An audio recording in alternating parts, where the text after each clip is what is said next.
This perp back with another video, and I just got done watching The Park. This is a brand new horror drama thriller that you can find on VOD. It's out right now.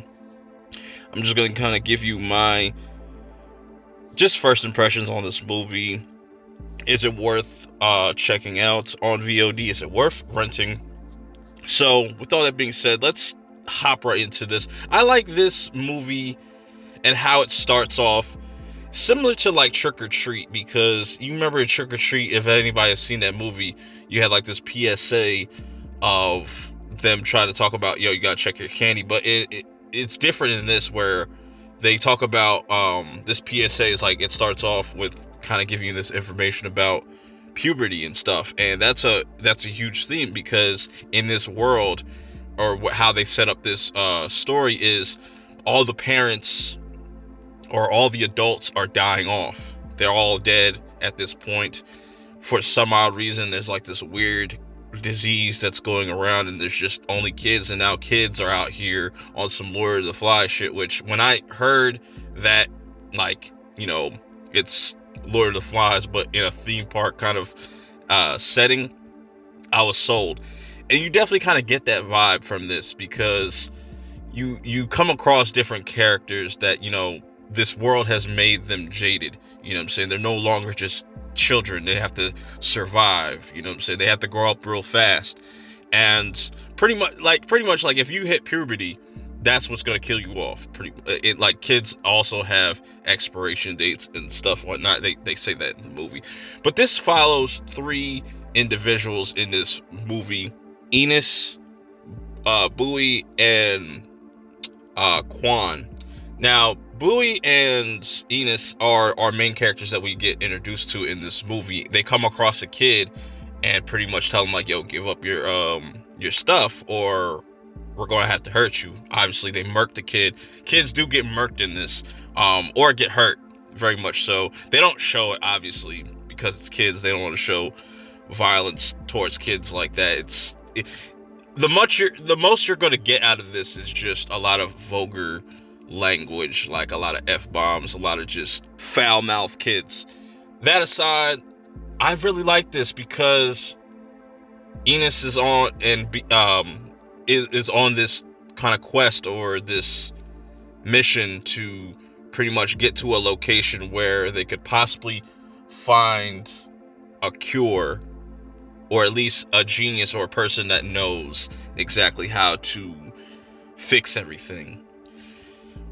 Her trip pretty much gets derailed once she meets Quan, though, because Quan kind of throws her through a loop, where Quan is really the heart of this movie, where she's never lost her childhood. She's never lost that innocence. You know what I'm saying? She's never had to really hurt anybody. She has this whole amusement park to herself. And once her and Enos become, they kind of cross paths, that's where things get interesting, where you start to kind of see the other side of things, where it's not all doom and gloom. And that's what Quan tries to show Enos, and tries to kind of sway her into helping her build up this world, or just build up this place so people can come here and not have to be afraid anymore, and not have to fight each other, which is really dope. But then there's some conflict between these two because of what Enos has done that gets revealed later. But there also is like rumors that have been going around in the area about these groups of people called the Blue Meanies. And I'm not going to spoil nothing about them, because they are very essential to the overall story. But I really like this whole entire movie, and just what it's trying to kind of get across as far as its messaging, saying, like, even, never give up hope. Don't give up on your friends. You know what I'm saying? It's not the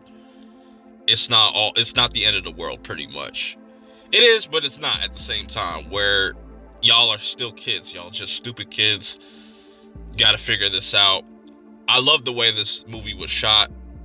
I just wish, my only gripe with this movie, I wish this was a series, because of the lore that they kind of built up and how the ending kind of played out. It's just like, wow, that's pretty interesting. Because I'm not going to say there is or isn't a cure, but there's a trade-off to it, which is really interesting. I find it fascinating. All the kid actors did a really dope job. None of the dialogue felt cringed. It felt just natural for a kid to like act like this in this type of environment, in this type of setting. But yeah, this was really good. For an hour and 20 minutes, I think it was. I think this would be worth watching. I would watch this again. I think it's worth the $6 for me. Although it would just make it easier if they would have put this on like Shudder or some type of streaming service, so it'd be easier for people to watch, so they don't have to kind of come out of pocket one time just to watch one movie. But if you've seen this movie, let me know your thoughts. I thought it was really dope. It was a fun movie. Very sad. You know, it definitely had me in my feelings at times. Overall, this gets a recommendation from me. I definitely recommend y'all watch this. Check it out for yourself. Let me know how you guys feel about it in the comments below. If you have seen it, let me know your thoughts about it in the comments below. Till next time, I'm out.